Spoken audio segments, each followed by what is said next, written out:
नमस्कार दोस्तों, आइए सुनते हैं मोहन राकेश की कहानी परमात्मा का कुत्ता। बहुत से लोग यहाँ वहाँ सिर लटकाकर बैठे थे, जैसे किसी का मातम करने आए हों। कुछ लोग अपनी पोटलियाँ खोलकर खाना खा रहे थे। दो एक व्यक्ति पगड़ियाँ सिर के नीचे रखकर कंपाउंड के बाहर सड़क के किनारे बिखर गए थे। छोले कुलचे वाले का रोज़गार गर्म था और कमेटी के नल के पास एक छोटा मोटा क्यू लगा था। नल के पास कुर्सी डालकर बैठा अर्जीन वीस धड़ाधड़ अर्जियाँ टाइप कर रहा था। उसके माथे से बहकर पसीना उसके होठों पर आ रहा था, लेकिन उसे पोंछने की फुर्सत नहीं थी। सफ़ेद दाढ़ियों वाले दो तीन लंबे ऊंचे जाट अपनी लाठियों पर झुके हुए उसके खाली होने का इंतज़ार कर रहे थे। धूप से बचने के लिए हज़ीन वीस ने जो टाट का पर्दा लगा रखा था वह हवा से उड़ा जा रहा था। थोड़ी दूर मोड़े पर बैठा उसका लड़का अंग्रेजी प्राइमर को रट्टा लगा रहा था। CAT कैट, कैट माने बिल्ली, BAT बैट, बैट माने बल्ला, FAT फैट, फैट माने मोटा।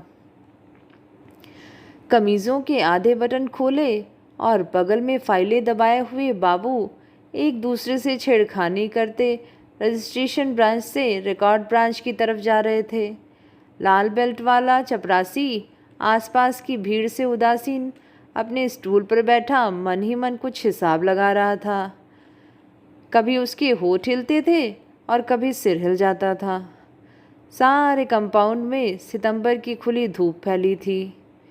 चिड़ियों के कुछ बच्चे डालों से फुदकने और फिर ऊपर को उड़ने का प्रयास कर रहे थे, और कई बड़े बड़े कौवे पोर्च के एक सिरे से दूसरे सिरे तक चहलकदमी कर रहे थे। एक 70-75 की बुढ़िया जिसका सिर काँप रहा था और चेहरा झुर्रियों के गुंझल के सिवा कुछ नहीं था, लोगों से पूछ रही थी कि वह अपने लड़के के मरने के बाद उसके नाम अलाट हुई ज़मीन की हकदार हो जाती है या नहीं। अंदर हॉल कमरे में फाइलें धीरे धीरे चल रही थीं। दो चार बाबू बीच की मेज़ के पास जमा होकर चाय पी रहे थे।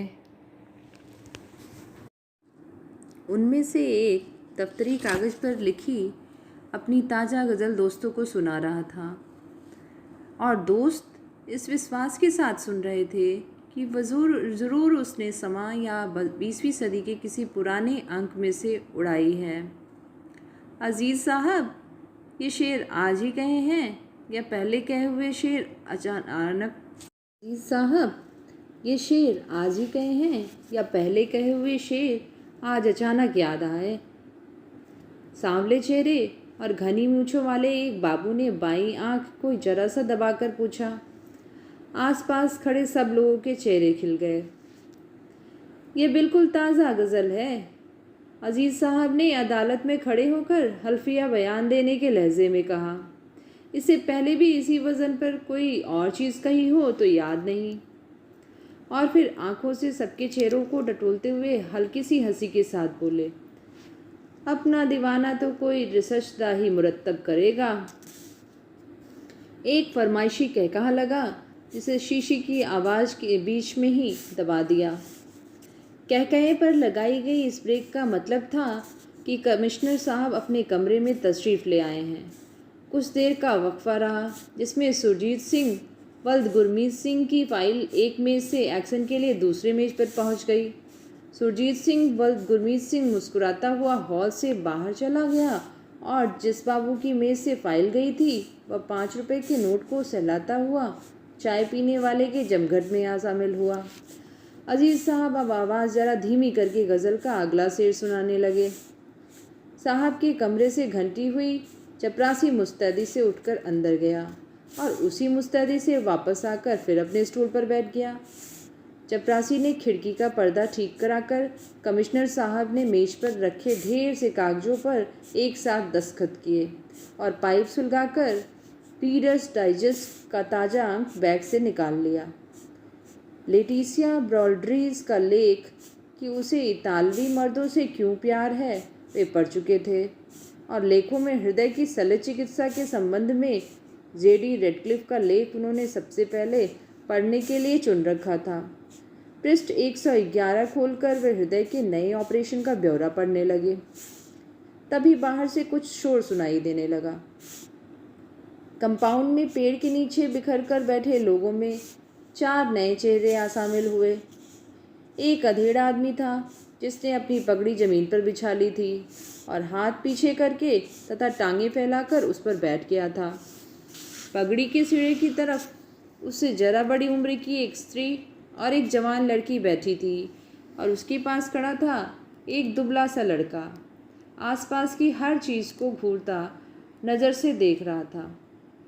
अधेड़ मर्द की फैली हुई टांगें धीरे धीरे पूरी खुल गई और आवाज़ इतनी ऊंची हो गई थी कि कंपाउंड के बाहर से भी बहुत से लोगों का ध्यान उसकी तरफ खिंच गया था।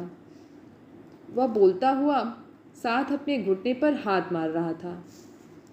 सरकार वक्त ले रही है। 10-5 साल में सरकार फैसला करेगी कि अर्जी मंजूर होनी चाहिए या नहीं। सालों, यमराज भी तो हमारा वक्त गिन रहा है।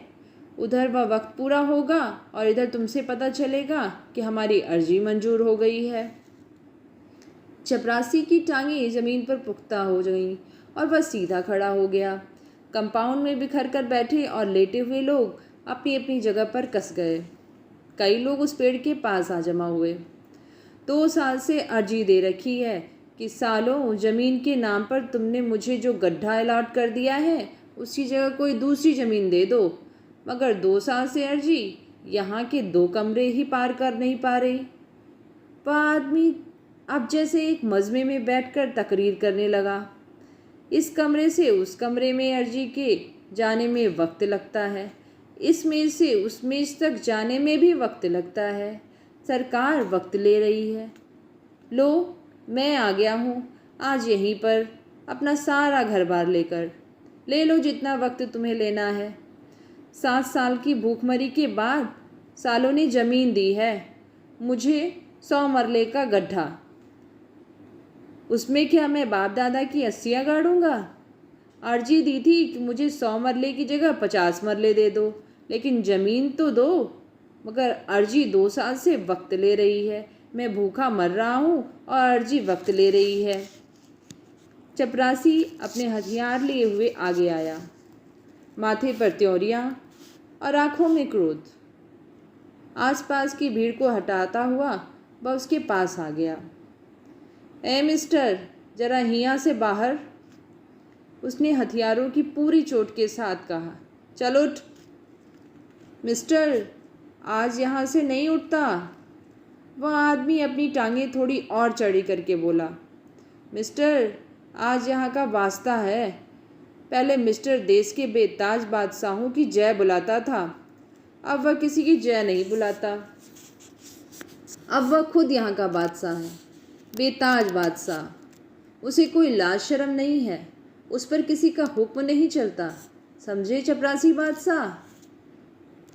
अभी तुझे पता चल जाएगा कि तुझ पर किसी का हुक्म चलता है या नहीं। चपरासी बादशाह और गर्म हुआ। अभी पुलिस के सुपुर्द कर दिया जाएगा तो तेरी सारी बादशाही निकल जाएगी। हा हा, बेताज बादशाह हंसा। तेरी पुलिस मेरी बादशाही निकालेगी? तू बुला पुलिस को, मैं पुलिस के सामने नंगा हो जाऊंगा और कहूँगा कि निकालो मेरी बादशाही। हम में से किसकी बादशाही निकालेगी पुलिस? ये मेरे साथ 3 बादशाह और हैं। या मेरे भाई की बेवा है, उस भाई की जिसे पाकिस्तान में टांगों से पकड़कर चीर दिया गया था। या मेरे भाई का लड़का है जो अभी से तपेदिक का मरीज है, और वह मेरे भाई की लड़की है जो अब ब्याहने लायक हो गई है। इसकी बड़ी कुंवारी बहन आज भी पाकिस्तान में है। आज मैंने इन सबको बादशाही दे दी है। तू ले आ अपनी पुलिस को कि आकर इन सब की बादशाही निकाल दे। कुत्ता साला। अंदर से कई एक बाबू निकलकर बाहर आ गए। कुत्ता साला सुनकर चपरासी आपे से बाहर हो गया। वह तैश में उसे बाँह से पकड़कर घसीटने लगा। तुझे अभी पता चल जाता है कि कौन साला कुत्ता है। मैं तुझे मार मार कर। और उसने उसे अपने टूटे हुए बूट की एक ठोकर दी। स्त्री और लड़की सहम कर वहाँ से हट गई। लड़का एक तरफ खड़ा होकर रोने लगा।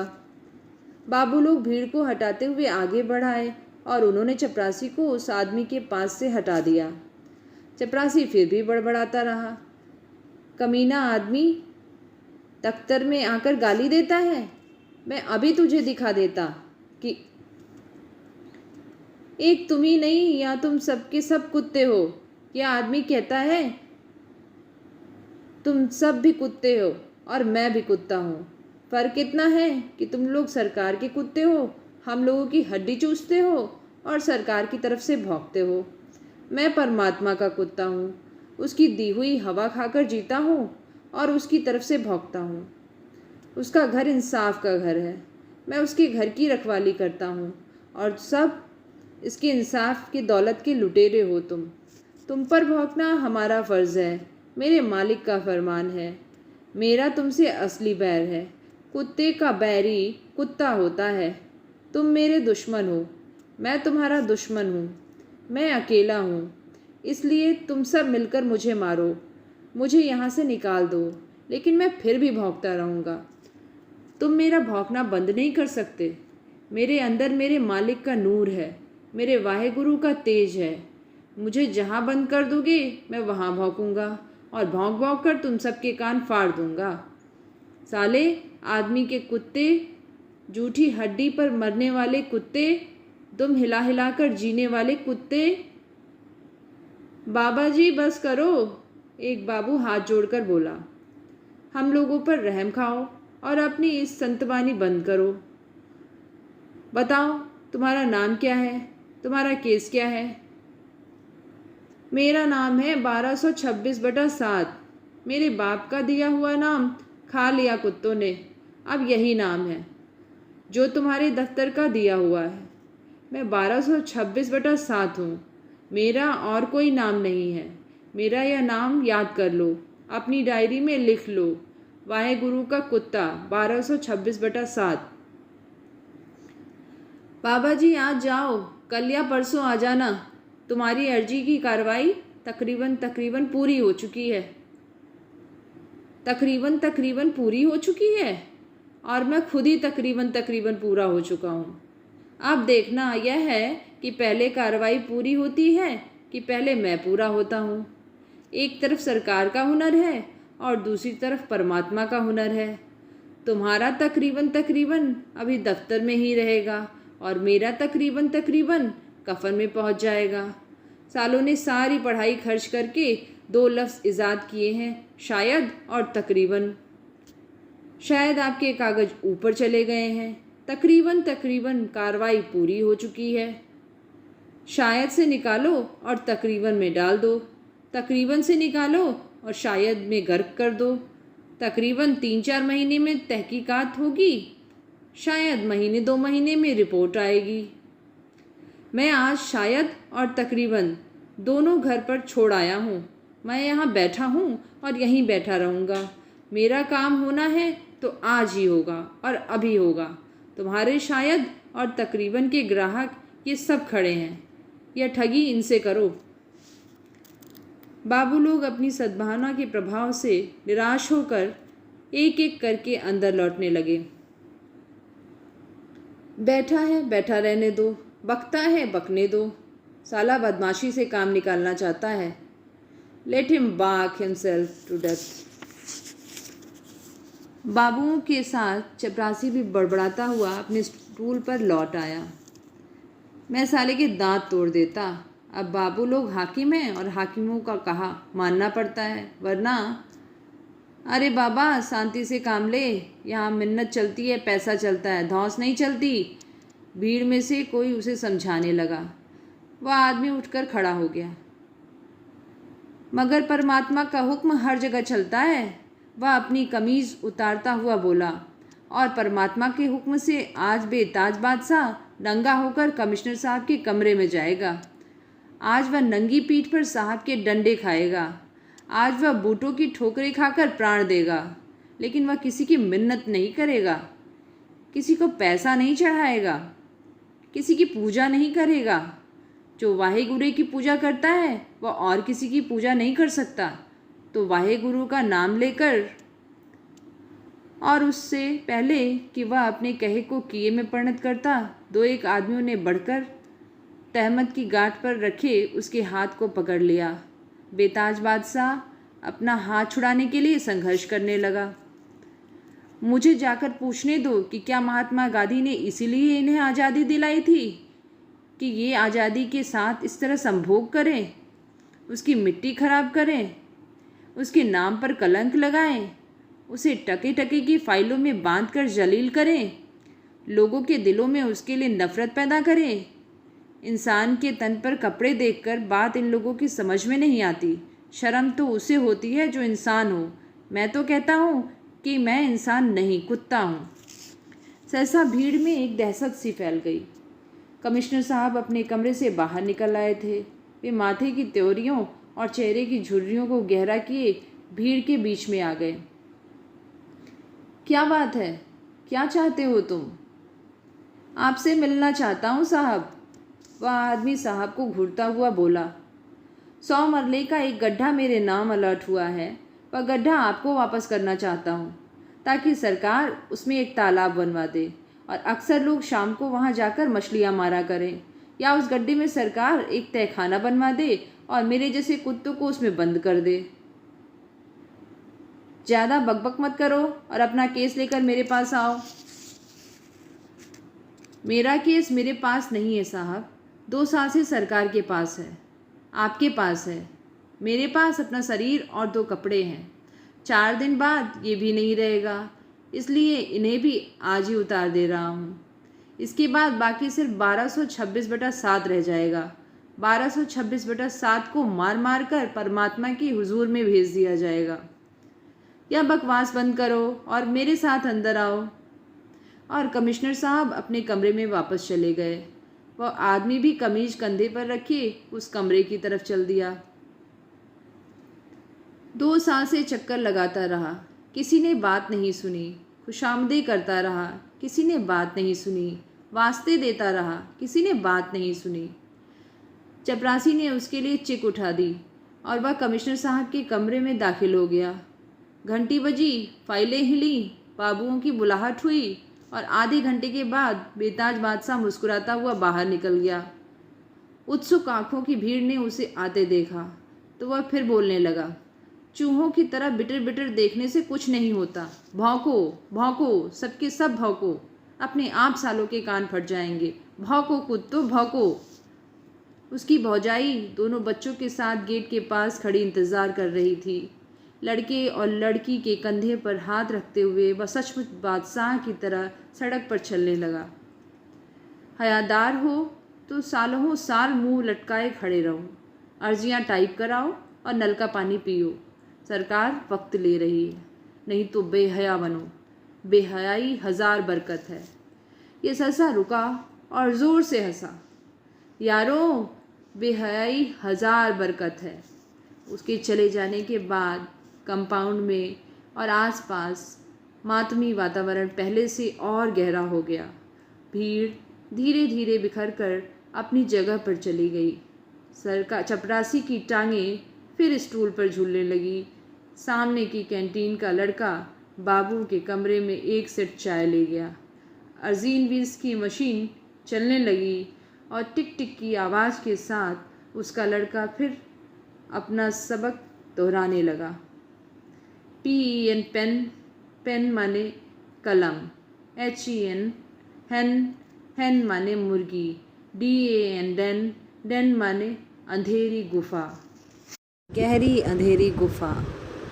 तो ये थी मोहन राकेश की कहानी परमात्मा का कुत्ता।